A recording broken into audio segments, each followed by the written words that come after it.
At the family dinner, my parents smirked. "Tomorrow, we're moving into your house." "But My name is Sophia Miller. I'm 31 years old. What I'm about to tell you is the story of my family. It's the story of how I learned that love isn't always a given, and that sometimes the only person who can save you is yourself. It's the story of the last family dinner I ever attended. But before I tell you how everything flipped, like and subscribe, and drop a comment to let me know where you are watching from. The scent of my mother's roast chicken usually felt like home, but tonight it smelled like a trap. The air in my parents' dining room was thick and heavy, the way it always got before an ambush. I sat at the polished wood table, a table I had helped my father sand and varnish one summer when I was 15. He had promised it would be our project, but he'd left after an hour to help my sister Natalie with her art portfolio. I finished it alone. Tonight, my father sat at the head of that table, a king in his worn-out castle. He carved the chicken with a self-satisfied air, the knife scraping against the platter. My mother sat opposite him,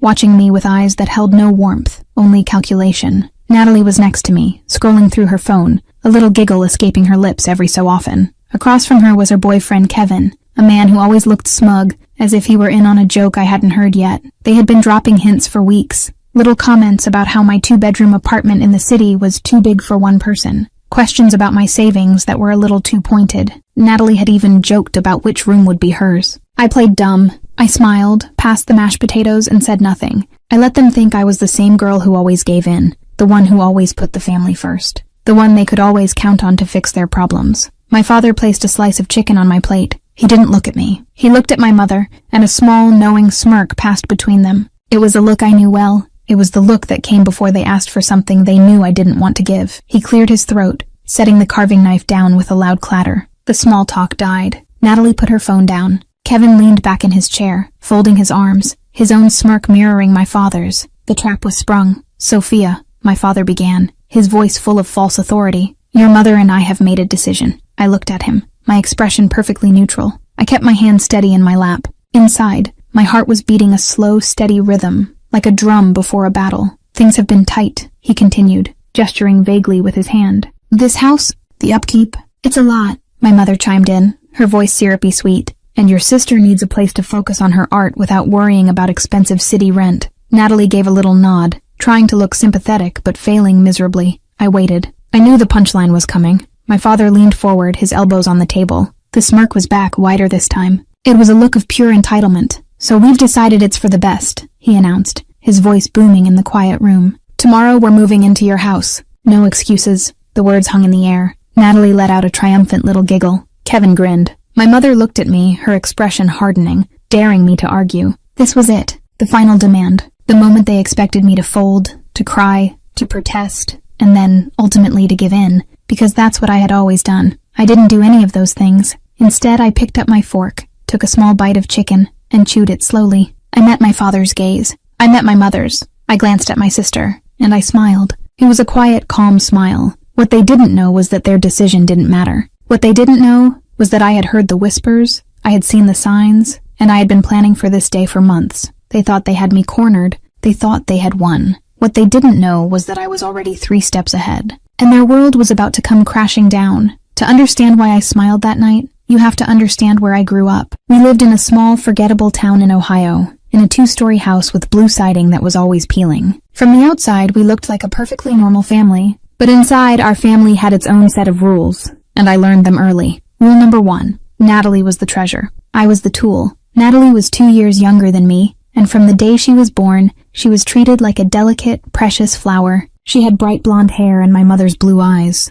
She was artistic and dramatic. She was the one my parents showed off. I was quiet, with plain brown hair and my father's serious eyes. I was practical and responsible. I was the one they relied on. Our lives were a perfect picture of this difference. Natalie was enrolled in St. Mary's, a private Catholic school on the other side of town. Her school cost more than my father's monthly mortgage payment. She wore a crisp plaid uniform, shiny new shoes every fall, and carried a leather backpack. I was sent to Northwood Public, the school a few blocks away. I walked there every morning, my books in a faded canvas bag I'd had since middle school. When I once asked my mother why I couldn't go to St. Mary's too, she waved her hand dismissively. "Don't be silly, Sophia," she'd said, not looking up from the dress she was hemming for Natalie. "We can't afford it for both of you. Besides, you're the smart one. You'll be fine anywhere. Natalie needs the extra attention." It was always like that. I was the strong one, the smart one, the responsible one, Those words weren't compliments. They were excuses. They were the reasons I had to carry burdens that Natalie never had to touch. When Natalie turned 16, a brand new red Toyota sat in the driveway with a giant bow on it. My parents threw a huge party in the backyard. All of Natalie's friends from St. Mary's were there, laughing and taking pictures. I spent most of the party in the kitchen, refilling bowls of chips and making sure the drinks were cold. Later that evening, after the party was over, I found my father in the garage, just looking at the car. "It's beautiful, Dad," I said quietly. He jumped, as if he hadn't known I was there. "Oh, Sophia, yeah, it is. Your sister deserves it." I had been working a part-time job at the local library since I was 15. I was saving up for a used car, something old and clunky, just to get to a better job in the next town over. I had about $400 saved. "I'm saving for a car, too," I said, a small flicker of hope in my chest. Maybe he would offer to help, to match what I saved. He just grunted. "That's good. Hard work builds character." He clapped me on the shoulder, a gesture that was supposed to feel fatherly but felt hollow. "You're the strong one, Sophia. You'll figure it out." I never got that car. A few months later, the property taxes were due, and my parents were short. My mother came to my room, her face a mask of worry. She explained the situation, and then she looked at the small tin box where I kept my savings. I didn't even have to say anything. I just handed it to her. She took it without a word of thanks, as if it were her right. Natalie kept her new red car. I kept walking to my job at the library. My role as the family's walking, breathing safety net became more defined as I got older. While Natalie's biggest concern was which dress to wear to the school dance, I was worried about whether we'd have enough money for groceries at the end of the month. I started tutoring younger kids from my school. I charged $10 an hour. I would sit with them in the library, patiently explaining algebra and grammar. Most of that money didn't go into my savings. It went into the grocery jar my mother kept in the kitchen. One afternoon, I came home from a tutoring session, my pocket full of crumpled bills. I was tired and hungry. Natalie was in the kitchen, complaining to my mother that her favorite brand of organic yogurt was gone. "I told you I needed it for my smoothies, Mom," she whined. My mother sighed dramatically. "I know, sweetie, but it's so expensive. Things are just a little tight this week." I walked over and put the $40 I had just earned on the counter. "Here," I said. "For groceries."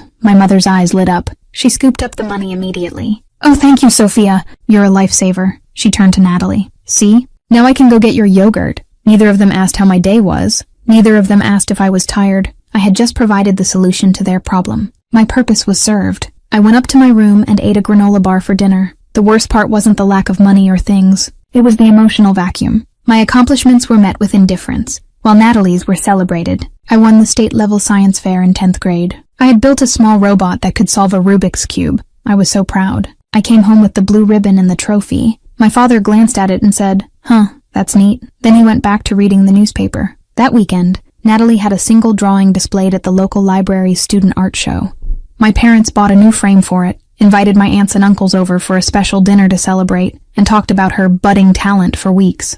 I learned to stop looking for their approval. I learned to be invisible. It was safer that way. If I didn't expect anything, I couldn't be disappointed. I poured everything I had into my schoolwork. It was the one thing that was truly mine. It was my escape plan. Whenever I did try to voice my feelings, to point out the unfairness of it all, I was met with the same tired phrase. I would say, "Why does Natalie get everything?" And my mother would reply, her voice cold and sharp, "Because she needs it. You don't." And my father would add, with that same hollow clap on my shoulder, "Be grateful you're the strong one, Sophia. It's a gift." But it never felt like a gift. It felt like a curse. It was a life sentence of being responsible for everyone else's happiness, while my own was never even considered. They weren't raising a daughter. They were forging a tool, and they expected that tool to be at their service forever. Part 3. The dream sacrificed. By the time I was 18, I had one goal: escape. My ticket out was a full scholarship to the University of Chicago to study architecture. It wasn't just a good school, it was a dream. I had spent countless hours in the library, not just studying, but poring over books on architectural design. I would sketch buildings in the margins of my notebooks. Tall, sleek skyscrapers with walls of glass, and cozy, innovative homes that worked with nature instead of against it. Chicago was the heart of American architecture. It was where I belonged. When the acceptance letter arrived, it was the first time in my life I felt pure, undiluted joy. It was a thick envelope. I held it in my hands, my heart pounding. This piece of paper meant I had done it. I had earned my way out. My hard work, my late nights, my quiet determination. It had all paid off. I ran into the house, waving the letter. I got in! I got a full scholarship to Chicago." My mother was in the kitchen on the phone with one of her friends. She put her hand over the receiver. "Oh, that's wonderful, dear," she said, her smile tight and forced. She turned back to the phone. Sorry, Carol, just Sophia with some school news. She didn't even ask which school. My father was in the living room watching TV. I showed him the letter. He read it, his eyebrows furrowing. University of Chicago, he said slowly. That's a long way away. And the city is expensive. Even with a scholarship, you'll have costs. It covers tuition, room, and board, I explained, my excitement starting to dim. I've saved enough for books and supplies from my tutoring job. Was all he said, before turning his attention back to the game on the television. Only Natalie seemed to have a strong reaction. She looked at the letter with pure envy. Chicago? Why would you want to go there? It's so gray and boring. That summer, the difference in our worlds was sharper than ever. Natalie was preparing for a 6-week art tour of Europe. She was going to Paris, Rome, and Florence. My parents had taken out a second loan on the house to pay for it. They talked about it constantly. They bought her new luggage, a fancy camera, and a whole new wardrobe. Her trip was treated as a vital investment in her future. My scholarship was treated as a strange and inconvenient hobby. Still, I didn't let their indifference get to me. I was leaving. In 3 months, I would be on a bus to Chicago, to a new life that I had built for myself. I spent that summer working extra hours, saving every dollar. I bought a used drafting table and set it up in my room. I packed my boxes, labeling them with a black marker. Chicago. My new life was becoming real. The blow came a week before I was supposed to leave. I came home from my last day of work at the library. My boxes were stacked by the door. My bus ticket was on my dresser. I felt a nervous excitement bubble up inside me. I was so close. My father was waiting for me at the kitchen table. He had a stack of papers in front of him, and his face was grim. This was not his usual evening routine. He looked tired and much older than his 50 years. Sophia, sit down, he said, his voice heavy. We need to talk. I sat, my stomach twisting into a knot. There's a family emergency, he began, not meeting my eyes. He shuffled the papers. They were bank statements and overdue bills. I made a bad investment a few years ago. I thought I could make it back, but it's all gone bad. The bank is calling. We're behind on the mortgage. I stared at him. What about the loan you took out for Natalie's trip? He flinched. That's different. That was for her education, her future. This scholarship is for my future, I said, my voice barely a whisper. He finally looked at me, and his eyes were filled with a desperate, pleading look I had never seen before. But underneath it, there was something else. Expectation. He already knew what he was going to ask. He expected me to do it. I need your help, Sophia, he said. I need you to stay. I need you to get a full-time job. With your salary and mine, we can catch up on the payments. Just for a year. That's all I'm asking. 1 year. The room felt like it was tilting. My dream, my meticulously planned escape, was dissolving right in front of me. A year? I repeated, my voice hollow. Dad, the scholarship is for this fall. I can't defer it. If I don't go now, I lose it. You can apply again next year, he said quickly, waving his hand as if it were a minor detail. You're smart. You'll get another one. You don't know that, I said, tears welling in my eyes. This was a full ride. That doesn't just happen every day. This is when my mother walked in. She must have been listening from the other room. She came and stood behind my father, placing her hands on his shoulders, a united front. Sophia, your father is under a lot of stress, she said, her voice sharp with disapproval. You're being selfish. Family has to come first. We have always provided for you. I wanted to scream. I wanted to list every sacrifice, every dollar I'd earned for their groceries, every lonely hour I'd spent being the strong one, but I knew it wouldn't matter. In their story, they were the generous parents, and I was the ungrateful child. What about Natalie? I asked, my voice cracking. Is she coming home? Is she getting a job? My father looked down at the table, ashamed. My mother's spine stiffened. Don't you dare bring your sister into this, she snapped. Her trip is a once-in-a-lifetime opportunity. It's for her art portfolio. We are not going to ruin her future because of a few financial mistakes. And there it was. Her future mattered. Mine did not. My once-in-a-lifetime opportunity was just an inconvenience. They didn't yell. They didn't have to. They just sat there, the full weight of their expectation pressing down on me. They were my parents. I was their daughter. This was my duty. I was the strong one. I was the one who had to fix things. I looked from my father's desperate face to my mother's cold, demanding one. I thought about Chicago. I thought about the glass towers and the life I was supposed to have. It felt like a movie I had watched about someone else. I felt something break inside me that night. It was the last fragile piece of hope I had that they might one day see me. That they might one day put me first. Okay, I whispered. The word felt like broken glass in my throat. I'll stay. My father let out a huge sigh of relief, the tension draining from his shoulders. Thank you, Sophia. I knew I could count on you. My mother nodded, a thin, satisfied smile on her lips. You're doing the right thing. The next morning, I made the call. I told the University of Chicago that I would not be attending. The woman on the other end was kind. She said she was sorry to hear that, After I hung up, I walked to my room and began to unpack my boxes. Each folded shirt, each carefully wrapped book felt like a stone on my heart. 2 days later, we got a postcard from Natalie. It was a picture of the Eiffel Tower. On the back, she had written, "Paris is amazing. Wish you were here." Not really, haha. Love, Nat. My parents put the postcard on the refrigerator. They looked at it and smiled. I started my new full-time job at a call center the following Monday. My dreams were crushed, packed away in boxes, and hidden in the back of my closet. The year my father promised turned into 2, then 5, then 10. The family's financial emergency never seemed to end. It was a moving target, a bottomless pit that I was expected to fill. My life in Ohio became a monotonous cycle of work and responsibility. I never did reapply for college. The dream of architecture felt too painful to even think about, like probing a wound that wouldn't heal. I kept the job at the call center for 2 years. It was soul-crushing work, listening to angry people complain all day. Every 2 weeks I would sign my paycheck over to my father. He would take what he needed for the mortgage and bills, and give me a small allowance for gas and personal items. It was never enough. Natalie, meanwhile, had returned from Europe full of ideas, but with no intention of getting a job. She decided she was going to be a professional artist. My parents converted the guest room into a studio for her. They paid for her canvases, her expensive paints, and her pottery classes. My paycheck was funding her dream while mine gathered dust.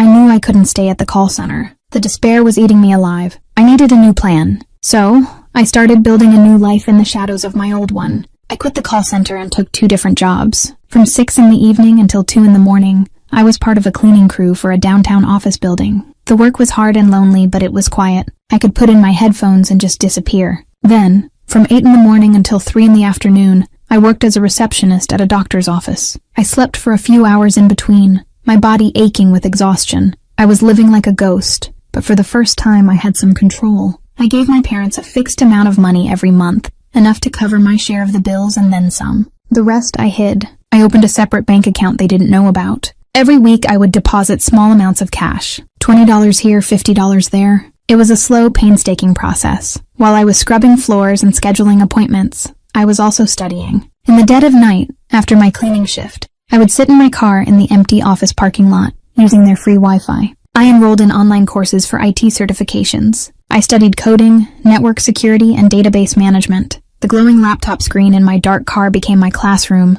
my university, my path out. My family barely noticed the change. To them, I was just Sophia, the reliable daughter who went to her jobs and paid her bills. They never asked what I did on my cleaning shift. They never asked why I was always so tired. They only called me when they needed something. My mother would call me at the doctor's office. "Sophia, the dishwasher is making a funny noise. Can you look at it when you get home?" My father would call when a light bulb went out or his computer was running slow. I was the family's live-in mechanic, IT support, and financial backup plan. Natalie, meanwhile, was racking up debt. She had a string of failed art projects and a growing credit card bill from buying supplies and clothes she couldn't afford. She treated my income as a shared resource. One afternoon, I came home to find her in my room, holding a dress of mine. "Oh, good, you're here," she said, not a hint of shame in her voice. "Can I borrow this? I have a date. I kind of need it for a job interview tomorrow, Nat," I said. She pouted. "Oh, come on. It's just one night. You have other clothes." She didn't wait for an answer, just walked out with my dress. The interview was for an entry-level tech consulting position at a small firm in the city. It was the job I had been studying for years. I had to wear a different outfit, one that wasn't as professional. I didn't get the job. When I told Natalie, she just shrugged. "Whatever. It's not like you need more money." But I did. I needed my own money. I needed my own life. That rejection was a fire under me. I studied harder. I took more certification exams. I lived on instant noodles and cheap coffee. I saved every single dime I could. My secret bank account grew, slowly but steadily. It was my freedom fund. My parents' obliviousness was a shield. Because they never paid close attention to me, they never saw my ambition. They never saw the person I was becoming. They just saw the function I served. I remember one evening, my father was trying to fix our ancient router. He was getting frustrated, cursing under his breath. I walked over, typed a few commands into his laptop, and reset the connection. It was working again in seconds. He stared at the screen, then at me. "How did you do that?" "I've been studying network systems online," I told him. He just grunted. "Well, that's useful. Cheaper than calling a repairman." He didn't see a daughter with a valuable new skill set. He saw a way to save $100. That was the moment I fully understood.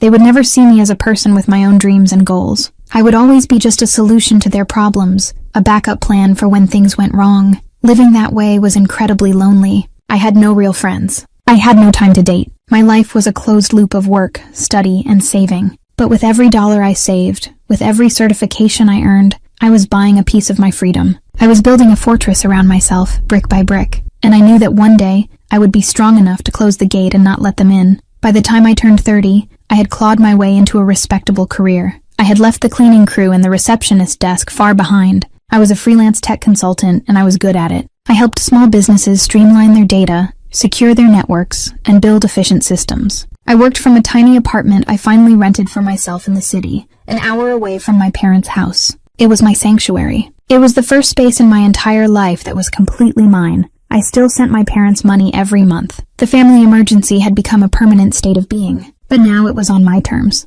I sent a set amount by direct deposit. I didn't answer late-night calls for extra cash. I was slowly, carefully building boundaries. They complained, of course. They said I was being distant, that I wasn't as helpful as I used to be. I ignored them. I was too busy building my future. The idea for my own company came from my work. I noticed that many small healthcare clinics, dentists, physical therapists, local doctors were using outdated, clunky software to manage their patient records and appointments. It was inefficient and insecure. I saw a gap in the market. I imagined a simple, secure, cloud-based platform that was affordable for small practices, a system that could help them be more efficient, so they could spend more time with their patients. I started sketching out the idea in a notebook during my free time. It was the first time since high school that I had felt that creative spark, the same feeling I used to get when I designed buildings. This time, I wasn't designing a physical structure. I was designing a system to help people. I knew I couldn't do it alone. I needed a partner, someone who knew the business side of things. I found him at a local tech meetup. His name was Mark. He was a few years older than me,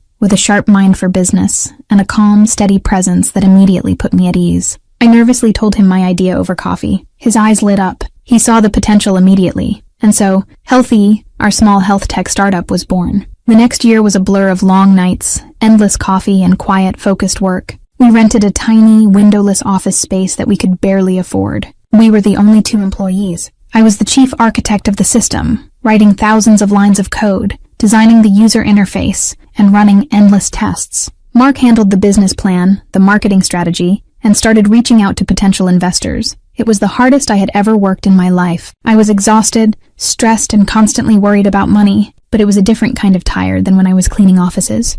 This was a hopeful exhaustion. I was building something from nothing, something that was entirely mine. Mark was the first person in my life who saw me as an equal. He respected my skills and valued my opinion. He never called me the strong one. He called me his partner. There were many times we almost failed. We ran out of money twice. We were rejected by over a dozen investors. Many of them were condescending men in suits who looked at me and clearly wondered what a woman knew about tech. I would go home to my small apartment, my heart heavy with doubt, and wonder if I had made a huge mistake. But then I would think of my family. I would think of the sacrificed scholarship, the years of being their backup plan. I would think of Natalie, who was still living at home, calling herself a freelance artist, but mostly just spending my parents' money. That anger, that deep well of injustice I had carried for so long, became my fuel. I refused to fail. I would not go back to being their tool. The breakthrough came during a pitch to a venture capital firm run by a woman who had started her own tech company. She listened to our presentation intently. She didn't interrupt. She asked sharp, insightful questions. She looked at me, really looked at me,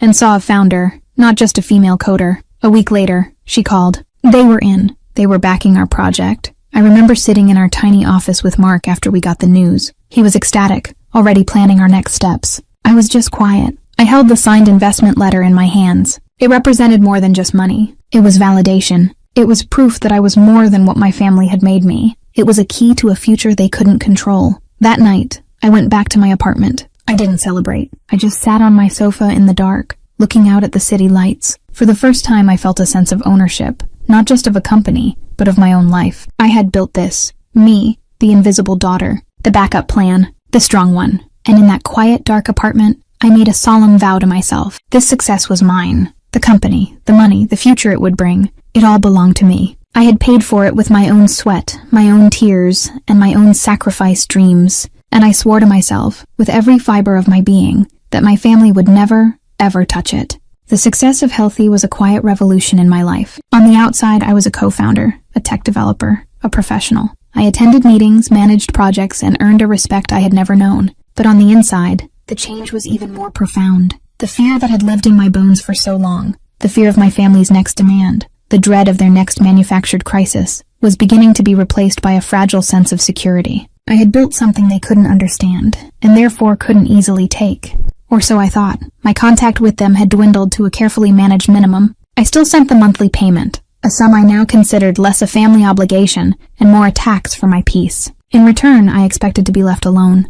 For a while it worked. Their calls became less frequent. Their demands softened into passive-aggressive hints that I mostly ignored. I allowed myself to believe that perhaps they had finally accepted my independence. I was wrong. They weren't accepting it. They were waiting for it to grow into something worth harvesting. The warning came on a rainy Tuesday evening. I was at my apartment, working late on a new module for our software, when my phone rang. It was my Aunt Linda, my mother's younger sister. She was the only member of my extended family who had ever shown me any genuine kindness. She was a quiet woman, often steamrolled by my mother's louder personality, but she had a good heart. We didn't talk often, so a call from her was unusual. "Sophia? Honey, is this a bad time?" she asked, her voice a nervous whisper. I could hear the faint sound of a television in the background. "No, Aunt Linda, not at all. Is everything okay?" I leaned back in my chair, a knot of unease tightening in my stomach.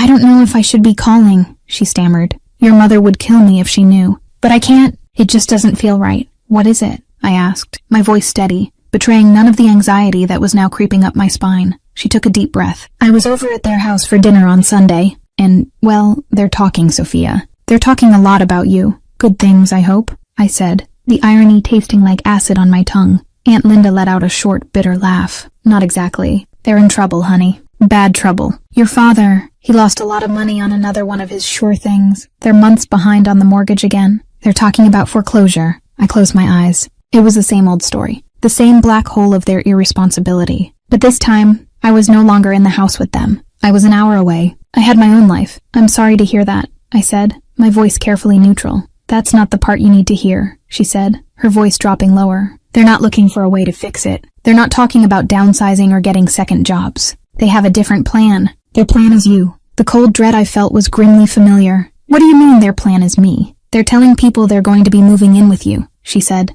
the words rushing out in a torrent. "Not asking, Sophia, telling. Your mother told Carol from next door that they were going to be staying with Sophia in the city for a while to help her out. And Natalie, she's the worst. She was showing her friends photos of your apartment from the real estate website. She's already picked out which bedroom will be hers. She was bragging, Sophia, bragging that she'd finally have a place downtown, and that you would be happy to have them." I felt the air leave my lungs. My beautiful, peaceful apartment, my sanctuary. They were talking about it like it was a property they already owned. They had already divided it up, assigned rooms, and moved in inside their heads. The violation of it was staggering. "They haven't said a word to me," I whispered. "I know, honey. That's why I had to call. They're planning to ambush you. They think you'll just roll over and accept it like you always have. Your father said you owe it to them." I thanked her, my voice sounding distant and strange to my own ears. I told her I appreciated the warning and that I was grateful. After we hung up, I sat in silence for a long time, the rain streaking down my apartment window. The anger I felt was cold and hard,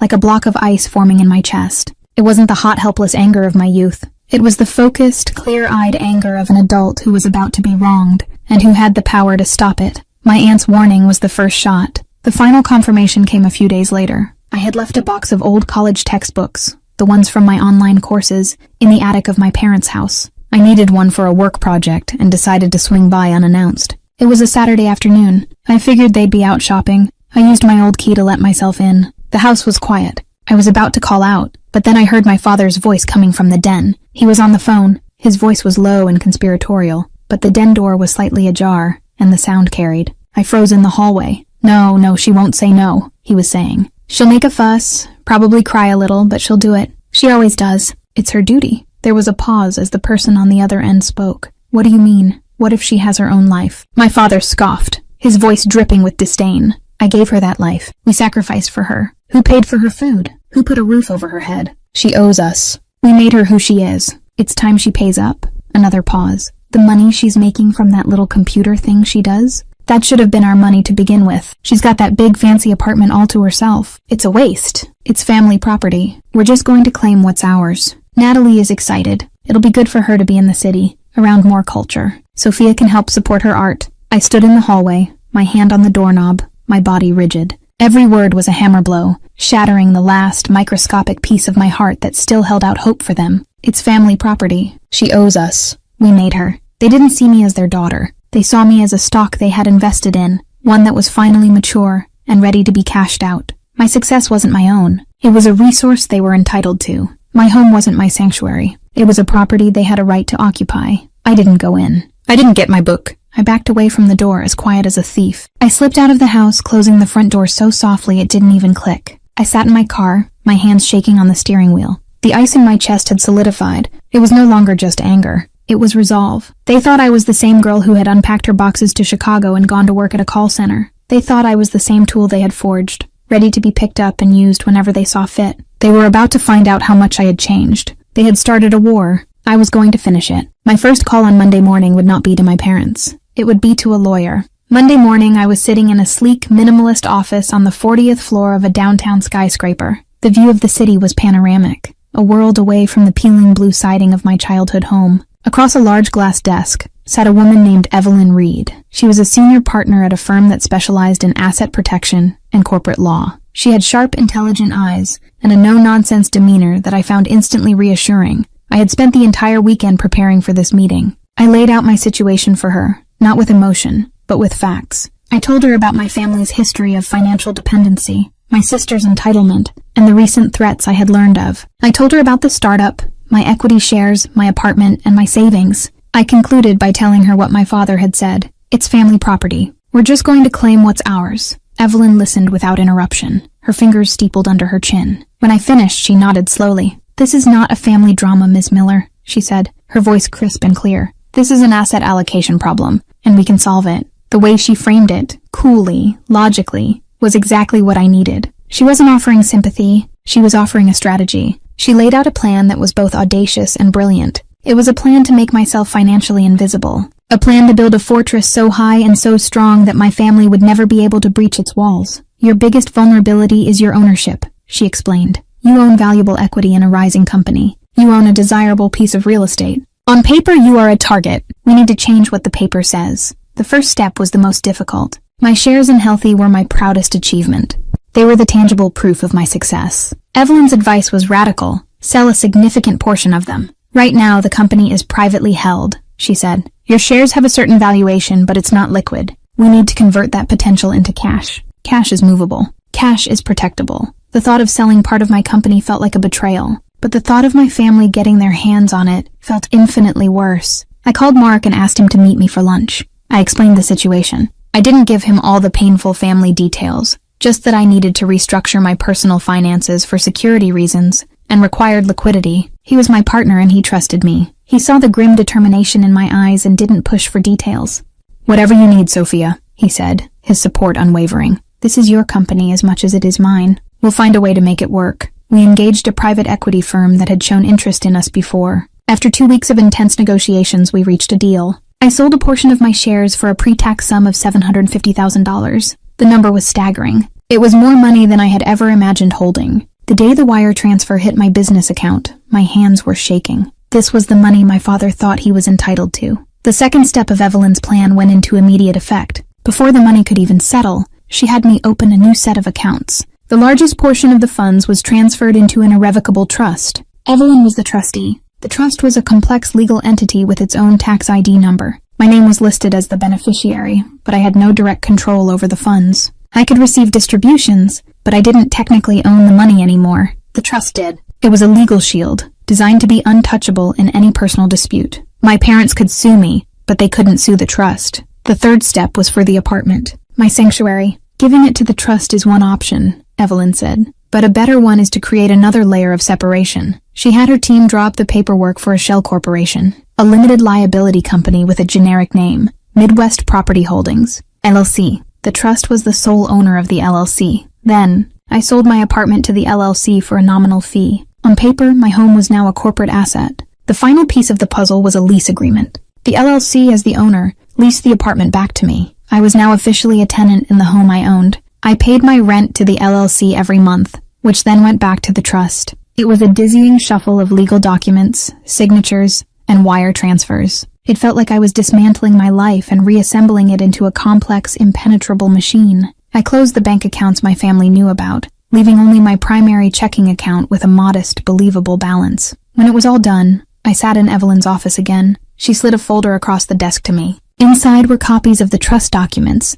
the LLC formation, the deed transfer, and my new lease. As of this moment, she said, you are a woman of average means. You have a good job, a reasonable salary, and you rent an apartment you can comfortably afford. You have no significant savings and no major assets to your name. You are, for all intents and purposes, no longer the solution to anyone's financial problems. I walked out of her office and into the bustling city street. I felt strangely light. For my entire life, my value to my family had been tied to what I could provide. I had just successfully and legally erased that value. They were coming for a feast, but I had cleared the table and locked the pantry. The only thing left to do was wait for them to arrive for a dinner that no longer existed. The summons came a week later. It was a call from my mother, her voice sickeningly sweet. Sophia, honey, we haven't seen you in ages. We're having a special family dinner on Sunday. Roast chicken. Your favorite. You have to come. It wasn't a question. It was a command wrapped in the flimsy packaging of a family meal. I knew exactly what this was. This was the ambush Aunt Linda had warned me about.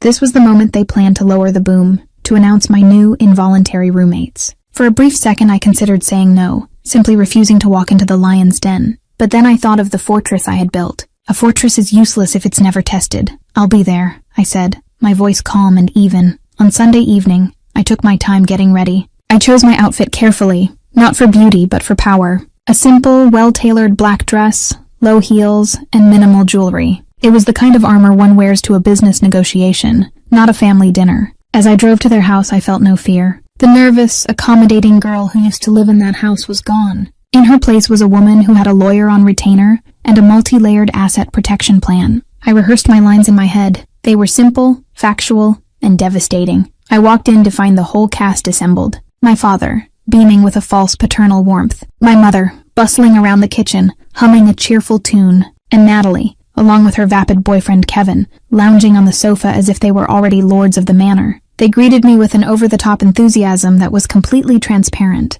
This was the welcome they gave to the golden goose, right before they planned to pluck it. We sat down at the dinner table, the same one I had finished sanding by myself all those years ago. The meal was a performance of happy family life. They asked about my work, but their eyes glazed over when I started to talk about software development. They weren't interested in the details of my life, only in the fruits of it. Finally, as my father set down the carving knife, he cleared his throat and assumed the same smug, authoritative expression I had seen in my nightmares for weeks. This was it. The moment from the hook, replaying now in slow, excruciating detail. He and my mother exchanged their silent, conspiratorial smirk. Sophia, he began, leaning forward. As you know, things have been a bit of a struggle for us lately. Your mother and I aren't getting any younger, and this house is just so much to keep up, my mother added, dabbing at the corner of her eye with a napkin, a perfect imitation of a damsel in distress. Natalie chimed in, her voice dripping with fake sympathy. We've all been so worried about you too, Sophia. All alone in that big apartment. It's not good for you.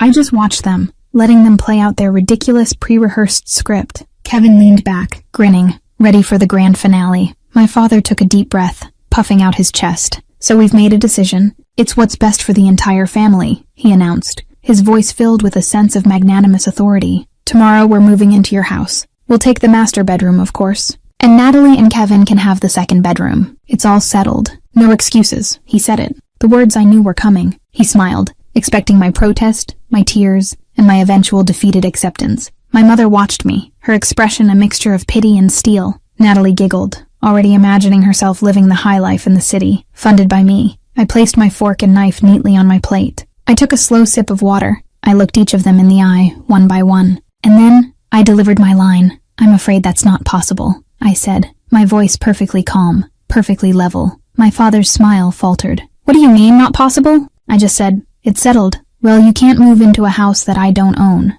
I replied simply. The silence that fell over the table was immediate and absolute. It was as if I had sucked all the air out of the room. My mother was the first to find her voice. What are you talking about, Sophia? Don't be ridiculous. Of course you own it. Actually, no. I don't, I said, maintaining my serene calm. I had to sell it. Things have been tight for me, too. I let that little lie hang in the air, a perfect mirror of their own excuses. Natalie's face was a mask of disbelief and fury. You sold it? You sold my apartment? Without even telling us? It was never your apartment, Natalie, I said, my voice still quiet. And it wasn't a decision I made lightly. But it's done. My father's face was turning a dangerous shade of red. He slammed his hand on the table, making the dishes rattle. You're lying. You're doing this just to be selfish. Just to spite us. I'm not lying, I said. And then I delivered the killing blow. I looked him straight in the eye. But if you're still interested in the property, I could put you in touch with the new owners. They're a holding company. I'm sure they'd be willing to sell. All you'd need is the cash. The last valuation was about $750,000. The number hit the table like a grenade. $750,000. It was an impossible astronomical sum to them. It was the sound of a door slamming shut in their faces, a door they never even knew existed. My mother turned pale. Kevin looked like he wanted to crawl under the table. Natalie finally exploded. "I hate you!" she shrieked, her voice cracking with rage. "You've always been like this. Selfish and cold. You had everything, and you couldn't even share it with your own family." I stood up from the table. The performance was over. "No, Natalie," I said, my voice no longer calm, but filled with a decade of suppressed truth. I had nothing. I had the leftovers. I had the responsibilities. I had the burdens while you had the opportunities. I didn't have everything. I built everything. With no help from any of you. I looked at my parents, at their stunned, defeated faces. "You were right about one thing, Dad," I said. "It is your duty to provide a roof over your family's head. Your family, not mine." I placed my napkin on the table. "Thank you for dinner." And with that, I turned around and walked out of the house. I didn't run. I didn't look back. I walked away with the steady, even steps of a woman who had finally and completely won her freedom. The explosion from that dinner was not a single event. It was a series of aftershocks that rippled out for weeks. I had expected them to be angry, but I had underestimated the sheer ferocity of their entitlement. They didn't retreat to lick their wounds. They launched an all-out assault. Their first weapon was public shame. My mother took to Facebook, posting vague, tear-soaked statuses about the pain of being abandoned by an ungrateful child in her time of need. She wrote about family values and how some children forget where they came from. Friends and distant relatives who only knew the curated version of our family flooded her with sympathy. "So sorry you're going through this. Some kids are just selfish. You're in our prayers." Natalie was more direct. She posted a long, rambling tirade on her own page, calling me a liar and a monster. She claimed I was hoarding millions of dollars and had thrown my own family out on the street for no reason. She painted me as a cold, calculating dragon sitting on a pile of gold. It was a distorted, funhouse mirror version of the truth. A few of her friends chimed in, calling me names I won't repeat. Aunt Linda called me, distraught. "They're making you sound horrible, Sophia. You have to defend yourself. Tell people the truth." "The people who matter already know the truth," I told her, my voice weary. "And the people who believe them don't matter." It was the first real test of my new resolve. The old Sophia would have been mortified. She would have called them, crying, begging them to stop. She would have tried to explain, to justify herself. The new Sophia simply hit the block button. I unfriended Natalie. I unfollowed my mother. I built a digital wall to match the legal one I had already constructed. I refused to engage. My silence was a better defense than any argument. Their next move was escalation. When the public shaming didn't result in a tearful apology and a blank check from me, they decided to confront me directly. They showed up at the Healthy office. I was in a meeting with Mark and our development team when my receptionist buzzed my desk phone. "Sophia," she whispered, her voice tight with panic. Your family is here, in the lobby. They're demanding to see you, and they're making a scene." Mark saw the look on my face and immediately stood up. "I'll handle this." "No," I said, my voice surprisingly firm. "I will." I walked out to the lobby. It was worse than I imagined. My father was red-faced, yelling at the poor receptionist. My mother was sobbing loudly into a handkerchief. Natalie was pacing back and forth like a caged animal. A few employees had poked their heads out of their offices to see what the commotion was about. The moment they saw me, they all converged. "There you are!" my father bellowed. "You are going to come with us right now and fix this. You will go to the bank and you will give us the money you owe us." "Sophia, how could you do this to us?" my mother wailed. "We have nowhere to go. We're going to be homeless." I stood there, calm and still, refusing to be drawn into their chaos. "This is my place of work," I said, my voice low but carrying in the suddenly silent lobby. "This is not the place for this conversation. You need to leave. We're not leaving until you listen to us," Natalie screamed. I looked past them, making eye contact with the building's security guard who was now hovering nearby. I gave him a slight, almost imperceptible nod. He understood immediately. He and another guard stepped forward. "Sir, ma'am, you're going to have to leave the premises," the first guard said in a firm, official tone. The sight of the uniforms finally seemed to penetrate my father's rage. His face went from red to a pasty white. My mother's sobs turned into horrified gasps. They had wanted to humiliate me in my professional space. Instead, they had profoundly humiliated themselves. The security guards escorted them out of the building, a trio of sputtering, defeated tyrants. Mark came and stood beside me, watching them go. "Are you okay?" he asked quietly. "Yes," I said, and I was surprised to find that it was true. "I think I am. That was the last time I saw them in person." After that, the consequences of their own choices finally caught up to them, with no one left to bail them out. I learned from Aunt Linda that the bank had officially foreclosed on the house. They had 2 months to vacate. Kevin, Natalie's smug boyfriend, disappeared the moment he realized the downtown apartment, and the lifestyle he imagined with it, was never going to happen. Natalie's angry social media posts turned into desperate ones, trying to sell her art to pay for moving expenses. The desperate calls and voicemails started flooding my phone again. My mother crying, my father demanding, Natalie begging. I listened to the first few seconds of one voicemail from my mother. "Sophia, please, I'm begging you. Don't let them take our home. Just a loan. We'll pay you back, I swear." I felt a pang of something, not guilt, but a deep, sorrowful pity for the woman she had become. But it wasn't my responsibility to save her. It never had been. I deleted the voicemails without listening to the end. I blocked their numbers. I let the calls go unanswered. It was the hardest thing I ever had to do. Every instinct from my childhood screamed at me to fix it, to be the strong one, to rush in and solve their problems. But I knew if I did, the cycle would never end. This time they had to face the fallout alone. I did not rescue them. I closed the bank. I let them fall. And in doing so, I finally saved myself. A year later, the noise had finally faded. The angry voicemails stopped. The social media attacks ceased. There was just silence. A quiet, peaceful silence I had never known. I sold the last of my things in Ohio and made the move I had dreamed of for so long. Not to Chicago, the city of my lost architectural dreams, but to a place that felt new and untainted, Seattle. I bought a small house on the edge of the city, nestled among tall pine trees, with a view of the water in the distance. It wasn't a large or impressive house. It didn't have a second bedroom for unwanted guests. It had a small garden in the back and a large picture window in the living room. It was a house built for one person to find peace in. It was perfect. Healthy had grown, and my role had shifted. I was less of a coder and more of a strategist now. Mark and I launched a new wellness app, a side project that had become a passion. It was designed to help people manage stress through guided meditations and mindfulness exercises. It felt fitting. I was building a tool to help others find the kind of peace I had fought so hard to secure for myself. My life was filled with a new kind of family. Mark and his wife, our small team of dedicated employees, a few neighbors who would bring me fresh vegetables from their garden. We'd have barbecues in my backyard. There was easy laughter and genuine affection. They valued me for my ideas, my kindness, and my terrible jokes, not for my bank account. They were my found family, and their love was unconditional, a concept I was only just beginning to understand. I rarely thought about my parents or Natalie. Aunt Linda would give me brief, reluctant updates. They were living in a cramped rental apartment an hour out of town. My father was working part-time at a hardware store. My mother had taken a job as a cashier. Natalie was a waitress. They were surviving, but just barely. Their grand plans had crumbled into a mundane, difficult reality. I felt no joy in their struggle, no sense of revenge. I just felt a profound, aching sadness for the family we could have been, and a quiet, solid relief for the person I had become in their absence. One evening, I was sitting by my picture window, sipping a cup of tea and watching the sunset over the Puget Sound. The sky was a brilliant canvas of orange and purple. In that moment, I felt a sense of peace so deep and so complete it almost made me want to cry. I had done it. I was free.